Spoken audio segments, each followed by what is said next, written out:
મહાકુંભ 2025 હિન્દુઓની આસ્થા અને વિશાળ માનવ મહેરામણનું પ્રતીક ગણાતા મહાકુંભની શરૂઆત થોડાક દિવસોમાં થવાની છે. ઉત્તર પ્રદેશના પ્રયાગરાજમાં ઉત્સવની ભવ્ય તૈયારીઓ પૂરા જોશમાં ચાલી રહી છે.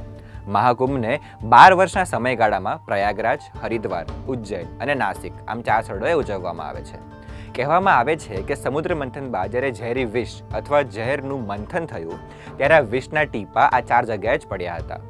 પૌષ પૂર્ણિમા, મકર સંક્રાંતિ, મૌની અમાવસ, માઘ પૂર્ણિમા અને શિવરાત્રી આ મહત્વના દિવસો કુંભ દરમિયાન ઉજવવામાં આવે છે. આ વર્ષે થનારો કુંભ 144 વર્ષ બાદ પ્રથમવાર યોજવામાં આવ્યો છે.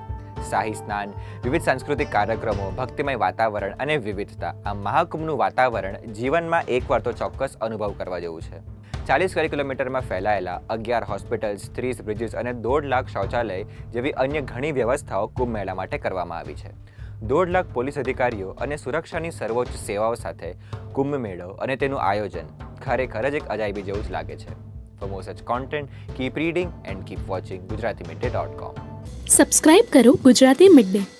બેલ આઇકોન પર ક્લિક કરીને મેળવો તમામ વિડીયોના ડાયરેક્ટ નોટિફિકેશન.